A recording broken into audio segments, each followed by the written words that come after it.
नमस्कार. माझं नाव संजय इंद्रजीत गुजर. तसं आमचं प्रॉपर जे आमच्या गुजर फॅमिलीचं हे आहे ब्रँच आहे ती शिवाजी महाराजांचे जे सरसेनापती होते प्रतापराव गुजर, खटाव तालुक्यात जे भोसरे गाव आहे तिथं प्रतापराव गुजरांचं मुख्य गाव होतं ते. आणि प्रतापराव गुजरांचं निधन झाल्यानंतर त्यांचे जे 2 मुलं होते त्या 2 मुलांपैकी एक मुलगा भोसल्यांच्या फॅमिली बरोबर नागपूरला शिफ्ट झाले. नागपूरला आल्यानंतर भोसले फॅमिली आणि ही गुजर फॅमिली नागपूरला 300 वर्षापूर्वी स्थायिक झाले. इथे आताही आपण महालवर कोठी रोडला बघितलं तर मुदोजी राजेंचा भोसल्यांचा वाडा आणि आपला गुजरांचा वाडा असे 2 वाडे लागूनच गडकरी साहेबांच्या समोरच्या बाजूला दोन्ही वाडे तिथं होते आपले. त्याच्यानंतर हे आमच्या फॅमिलीतले नंतर आत्ताच्या आमच्या ह्याच्यातले 5 भाऊ होते, म्हणजे आमचे काका वगैरे पकडून त्यांना 5 गावातल्या प्रत्येकाला जमिनी वाडे 5 गावाच्या ठिकाणी सगळ्यांना दिलेले होते. तिथं नागपूरचा वाडा होता. शेतीच्या निमित्ताने यांनी त्यांनी हे तिथं स्थायिक झाले होते सगळे लोक. आता ह्यांचे सर्वात मोठे जे आमचे काका होते नवलोजीराव गुजर, त्यांच्या मिसेस म्हणजे आज रघुजी राजे भोसले आहेत त्यांच्या कन्या म्हणजे त्यांच्या मिसेस सगळ्यात मोठ्या काकी आमच्या. नंतर माझे वडील होते इंद्रजीतराव गुजर, त्यांना चंद्रपूर डिस्ट्रिक्टमध्ये सिंदेवाई हे गाव होतं ते तिथं त्यांना दिलेलं होतं. नंतर 3 नंबर शिवराज बाबांचे वडील होते विजयकुमार गुजर, त्यांना मौद्यामध्ये इथे वाडा शेती इथली दिली होती. नंतर अशोक कुमार गुजर जे माजी आमदार होते, रामटेक कॉन्स्टिट्युन्सीमधनं निवडून आले होते अशोक गुजर, त्यांना रहाडीचा वाडा रहाडीला शेती दिली होती. आणि सगळ्यात लहान होते आमचे सुभाष कुमार गुजर, त्यांना पण शेती तिथेच दिली होती रहाडीला. असे 5 भाऊ इकडे नंतर स्थायिक झाले होते. आता ही जी आमची महालक्ष्मीची परंपरा आहे ती 125 वर्षापूर्वीची पासून चालत आलेली आहे. सुरुवातीला आमच्या नागपूरच्या वाड्यामध्ये मोठ्या प्रमाणात मोठा उत्सव होता. तिथेही महालक्ष्मी आमची तिथं एक स्थापना करायचे लोक सगळे आमचे तिथं 125 वर्षापूर्वीपासून चालत आलेली आहे. नंतर कालांतराने हे सगळे भाऊ इकडे तिकडे शेतांवर गेल्यानंतर एका ठिकाणी कुठेतरी करायचं म्हणून आम्ही मग मौद्याच्या वाड्यामध्ये महालक्ष्मीची स्थापना केली. आणि तिथे सगळी महालक्ष्मीची आम्ही स्थापना करून तिथे जे काही रीतिरिवाजाप्रमाणे त्याची आहे ती आम्ही वाटचाल करत आलेलो आहे. आता त्याच्यानंतर आम्ही काका लोक होते आमचे सगळे, आता काका लोक वगैरे सगळेच आमचे मरण पावलेले आहेत, त्यातला आता कोणी नाही. आता आम्ही मुलं आहोत. नंतर इथे आमदार असताना काकासाहेबांनी इथे हे केलेलं होतं, महालक्ष्म्या वगैरे इथं बसवलेला होता. आणि काकांचं निधन झाल्यानंतर पण आम्ही मुलांनी परत आहे तीच प्रथा इथे कंटिन्यू केलेली आहे. प्रत्येक वर्षाप्रमाणे यावर्षी सुद्धा आपण महालक्ष्मीची स्थापना केलेली आहे. नेमकं कशा प्रकारचा हा पूजन असतो, किती दिवसाचा असतो, काय नेमकं प्रसाद असते, काय आख्यायिका काय सांगा? हे 2 दिवसाचं असते. पहिल्या दिवशी महालक्ष्म्यांचं आगमन होतं, दुसऱ्या दिवशी महालक्ष्म्याचा महाप्रसाद असतो, म्हणजे जो आजचा दिवस तो महाप्रसाद असतो. या दिवशी महालक्ष्म्यांचं जेवण वगैरे मोठ्या प्रमाणात केलं जातं. आणि आज थांबतात, आज इथंच थांबतात आणि उद्या 3ऱ्या दिवशी त्यांचा हे करून त्यांना उठवलं जातं आणि त्यांचं विसर्जन केलं जातं 3ऱ्या दिवशी. या पूजनमध्ये आंबील हे जे एक प्रमुख प्रसाद आहे, काय महत्व आहे, काय कशा प्रकारे काय सांगता? नमस्कार, माझं नाव शिवराज बाबा गुजर. आज विशेष महत्व म्हणजे आज महालक्ष्मी गौरी पूजन, त्यानिमित्ताने आज काल गौरी आगमन झालं आणि आज त्यांचं जेवण गौरींना निमंत्रित झाले आणि उद्या उठणार.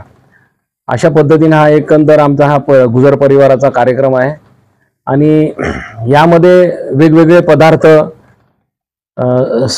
अनेक प्रकारच्या चटण्या, अनारसे आणि जे काही चांगले पदार्थ आपल्याला प्रसाद म्हणून गौरीला महालक्ष्मीला आपण दाखवता येईल प्रसाद म्हणून, या सर्व त्यांना प्रसाद म्हणून अर्पित केला जातो. या पूर्ण पूजनमध्ये आंबील जे प्रसादाचा प्रकार आहे हा खूप जास्त महत्वपूर्ण आहे. तर आंबीलच का, म्हणजे नेमकं त्याच्या मागची काय? आता त्याचं असं आहे, अनेक वर्षापासून ही प्रथा सुरू आहे. तर जी प्रथा सुरू आहे ती आंबील आम्ही पण आताही करत आहोत. परंतु असं काही मानलं जातं की काही आमच्या परिवारामध्ये कोणी नवस असं काही होतं त्या दरम्यान, तर ते म्हणून तो आंबील हा पदार्थ तिथं देवीला अर्पण केला जातो प्रसादामध्ये. पूजन तर खूप सारे असतात, गणपतीचे असतात, दुर्गा मातेची मूर्ती बसवली जाते, वेगवेगळ्या घटस्थापना वगैरे केल्या जातात. पण या पूजांच्या बाबतीत जर बोलायला गेलं तर हे पूजन प्रत्येकाच्या घरी मांडता येत नाही, पर्टिक्युलर कोणाच्याच घरी असतं. त्याच्या मागचं नेमकं कोणतं काय? आता हे कसं आहे की आपण बघितलं असाल, हे महालक्ष्मी आणि गौरी पूजन हे काही विशिष्ट घरांमध्येच मिळेल, म्हणजे 100 पैकी तुम्हाला 2, 4, 5 घरामध्येच मिळेल. हे अनेक वर्षा सुरू आहे. आणि जेवढे मराठा फॅमिलीज आहेत मॅक्झिमम या नागपूर जिल्ह्यात किंवा महाराष्ट्रामध्ये, हा मराठा समाजामध्ये हे विशेष करून अनेक वर्षापासून ही रूढी आहे आणि ही परंपरा आहे. हीच परंपरा आम्ही सर्व लोक पुढे घेऊन जात आहे. आणि दुसरं, काही लोकांनी की बाबा इतरही ठिकाणी महालक्ष्मीचं पूजन होत आहे, तर एक आवड म्हणून सुद्धा काही लोकांनी आपल्या इथं म्हणजे देवीची पूजा करणं सुरू केलेलं आहे. तर आवड म्हणून ही पूजा करता येते का, करता येते का? हो, करता येते ना. आता ज्याला भक्ती करायचीच आहे देवाची, आणि आपण बघितलं असेल आपल्या नागपूर जिल्ह्यामध्ये काही ठिकाणी कानोबाचं हे असतं, काही ठिकाणी गणपती बसवतात. जिथं कानोबा बसतो तिथं गणपतीचं म्हणजे बसवत नाहीत. असाच प्रकार हा महालक्ष्मीचा आहे. एक तुमच्या आवडीच्या माध्यमातून एक घरात प्रसन्न वातावरण तयार झालं पाहिजे, या माध्यमातून अनेक लोक अशी पूजा करतात. आज पूजेच्या बाबतीत जर बोलायला गेलं, 125 वर्षाची हे पूर्ण जे पूजन आहे जे सतत चालूच आहे. आता आपण 5 भाऊ एका जागे येतात आणि त्याच्यानंतर आपण आता भवन म्हणून पूजा करतात. कशा प्रकारचा एक उत्साह, कशा प्रकारचा आनंद या महालक्ष्मी पूजनाच्या आम्ही आजच्या दिवसाची वाटच बघत असतो, कारण की उत्सव हे फार कमी असतात. आणि आपण बघितलं ऑगस्ट महिन्यामध्ये ह्या उत्सवाचा एक रेलचेलच असते. अनेक उत्सव आहेत आणि त्यात गणपती आगमन कुठेही असो, एका गरिबाच्या घरात जरी आज गणपतीचं आगमन झालं तरी त्याला आनंद असतो, बाप्पा आपल्या घरात आले म्हणून. तसाच हा आनंद हा महाराष्ट्रातल्या प्रत्येक परिवाराला गणेशजीच्या पूजनाची आवड आहे आणि ते दैवत आहे आपलं गणेशजी. कुठलेही काम शुभ कार्य करत असताना पहिले आपण गणेशजीची पूजा करतो. हीच प्रथा ही सर्वीकडे आहे. आज महालक्ष्मीच्या पूजनाच्या निमित्ताने चॅनलच्या माध्यमातून जे लोक, जे दर्शकगण आपल्याला बघत आहेत, त्यांना काय प्रेमाचा संदेश असणार आहे, काय एक मागणी माता लक्ष्मी मातेपुढे असणार आहे? आमची महालक्ष्मी मातेपुढे हीच मागणी राहील की आज सध्या शेतकऱ्यांची जी परिस्थिती आहे, शेतकरी सध्या हवालदिल थोडा झालेला आहे. शेतकऱ्याचं संकट टळलं पाहिजे. आज तोच आपला अन्नदाता आहे. हीच आम्ही परमेश्वरा आणि महालक्ष्मीच्या चरणी हीच प्रार्थना करतो की ह्या महाराष्ट्रात आणि ह्या आपल्या नागपूर जिल्ह्यामध्ये सर्व लोक सुख आणि समृद्धी सर्वांना मिळो, हीच आम्ही ईश्वरचरणी प्रार्थना करतो. काय सांगाल, आपली काय मागणी माता महालक्ष्मीला? नाही, आणि पण मागणी काय वेगळी नसणार आहे. शेवटी आपण ईश्वरचरणी जे काही मागतो ते आपण आपल्या स्वतःसाठी कधीच मागत नाही, आणि आमच्याही घराण्याची परंपरा आहे. आपण जे मागत असतो ते सर्वांसाठीच मागत असतो.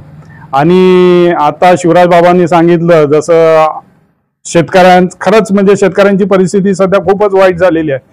पूर परिस्थिती, बरेचसे पिकांचं नायनाट झालेलं आहे, पिकं हातातनं गेलेले आहेत. त्याच्यामुळं जे काही यावर्षी संकट शेतकऱ्यांना आलेलं आहे त्यातनं वित्सरपणे, व्यवस्थितपणे शेतकऱ्यांना बाहेर काढू देत आणि सगळ्या शेतकऱ्यांना सुख समृद्धी अशी नांदू देत त्यांच्या घरी, हीच महालक्ष्मीच्या चरणी आम्ही प्रार्थना करतो.